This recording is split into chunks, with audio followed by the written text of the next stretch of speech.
2026 ಎಲ್ಲರೂ ಭಾರತೀಯರೇ, ಐಪಿಎಲ್ನಲ್ಲಿ ಹೊಸ ಇತಿಹಾಸ ಸೃಷ್ಟಿ.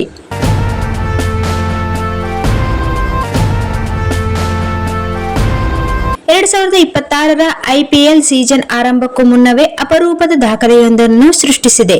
ಅದೇನೆಂದರೆ, ಇದೇ ಮೊದಲ ಬಾರಿಗೆ ಎಲ್ಲ 10 ತಂಡಗಳನ್ನು ಭಾರತೀಯ ಆಟಗಾರರು ನಾಯಕರಾಗಿ ತಂಡಗಳನ್ನು ಮುನ್ನಡೆಸುತ್ತಿದ್ದಾರೆ. ಕಳೆದ 18 ಆವೃತ್ತಿಗಳಲ್ಲಿ ಒಬ್ಬರಲ್ಲ ಒಬ್ಬರು ವಿದೇಶಿ ಆಟಗಾರರು ಐಪಿಎಲ್ನಲ್ಲಿ ತಂಡದ ನಾಯಕರಾಗಿದ್ದರು. ಆದರೆ ಈ ಆವೃತ್ತಿಯಲ್ಲಿ ಯಾವ ವಿದೇಶಿ ಆಟಗಾರನಿಗೂ ತಂಡದ ನಾಯಕತ್ವ ಸಿಕ್ಕಿಲ್ಲ. ಕಳೆದ 18 ಆವೃತ್ತಿಗಳಲ್ಲಿ ಶೇನ್ ವಾರ್ನ್ ಅವರಿಂದ ಹಿಡಿದು Adam Gilchrist, David Warner, Faf du Plessis ಮತ್ತು ಪ್ಯಾಟ್ ಕಮಿನ್ಸ್ ವರೆಗೆ ಅನೇಕ ವಿದೇಶಿಯರು ತಂಡಗಳನ್ನು ಮುನ್ನಡೆಸಿದ್ದಾರೆ. ಆದರೆ ಈ ಬಾರಿ ಎಲ್ಲಾ 10 ತಂಡಗಳ ನಾಯಕರು ಭಾರತೀಯರೇ ಆಗಿದ್ದಾರೆ. 10 ತಂಡಗಳ ನಾಯಕರು ಭಾರತೀಯರು. ಈ ಬಾರಿ ನಾವು ನಾಯಕರ ಪಟ್ಟಿಯನ್ನು ನೋಡಿದರೆ ಫ್ರಾಂಚೈಸಿಗಳು ಅನುಭವಕ್ಕಿಂತ ಯುವ ಆಟಗಾರರು ಮತ್ತು ನಾಯಕತ್ವದ ಗುಣ ಇರುವವರಿಗೆ ಹೆಚ್ಚಿನ ಪ್ರಾಮುಖ್ಯತೆ ನೀಡುವುದು ಸ್ಪಷ್ಟವಾಗುತ್ತದೆ.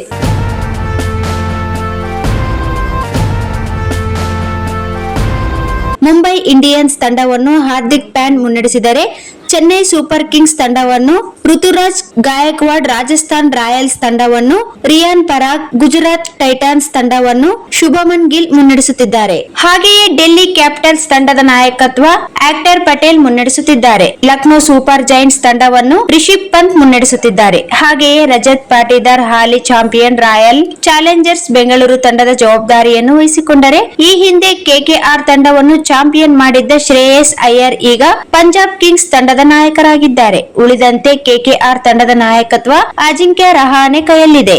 ಐಪಿಎಲ್ 2026 ತನ್ನ ಬಗ್ಗೆ ಹರಡಿದ್ದ ವದಂತಿಯ ಬಗ್ಗೆ ಮೌನ ಮುರಿದ ವಿರಾಟ್ ಕೊಹ್ಲಿ, ವಿದೇಶಿ ಆಟಗಾರರಿಗೆ ಅವಕಾಶವಿಲ್ಲ. ಈ ಬದಲಾವಣೆ ಹಿಂದೆ ಭಾರತದ ದೇಶೀಯ ಕ್ರಿಕೆಟ್ ಅನುಭವ ಪ್ರಮುಖ ಪಾತ್ರ ವಹಿಸಿದೆ. ಇಶಾನ್ ಕಿಶನ್ ಜಾರ್ಖಂಡ್ ತಂಡವನ್ನು ಸೈಯದ್ ಮುಷ್ತಾಕ್ ಅಲಿ ಟ್ರೋಫಿಗೆ ಮುನ್ನಡೆಸಿದ ದಾಖಲೆಯನ್ನು ಹೊಂದಿದ್ದಾರೆ. ಆದ್ದರಿಂದ ಸನ್ ರೈಸರ್ಸ್ ಆಡಳಿತ ಮಂಡಳಿ ಅವರ ಮೇಲೆ ನಂಬಿಕೆ ಇಟ್ಟಿದೆ. ಅದೇ ರೀತಿ ಕೋಲ್ಕತಾ ನೈಟ್ ರೈಡರ್ಸ್ ತಂಡವು ತಮ್ಮ ಹಿರಿಯ ಆಟಗಾರ ಅಜಿಂಕ್ಯ ರಹಾನೆಗೆ ಜವಾಬ್ದಾರಿಯನ್ನು ನೀಡಿದೆ. ವಿದೇಶಿ ಆಟಗಾರರು ಕೇವಲ ಬ್ಯಾಟಿಂಗ್ ಮತ್ತು ಬೌಲಿಂಗ್ಗೆ ಸೀಮಿತರಾಗಿರುವುದರಿಂದ ಮೈದಾನದಲ್ಲಿ ತಂತ್ರಗಳನ್ನು ರೂಪಿಸುವುದು ಮತ್ತು ಒತ್ತಡವನ್ನು ನಿವಾರಿಸಲು ಭಾರತೀಯ ಆಟಗಾರರ ನಾಯಕತ್ವ ಕೌಶಲ್ಯಗಳು ನೆರವಿಗೆ ಬರುತ್ತವೆ ಎಂಬುದು ವಿಶ್ಲೇಷಕರ ಅಭಿಪ್ರಾಯವಾಗಿದೆ.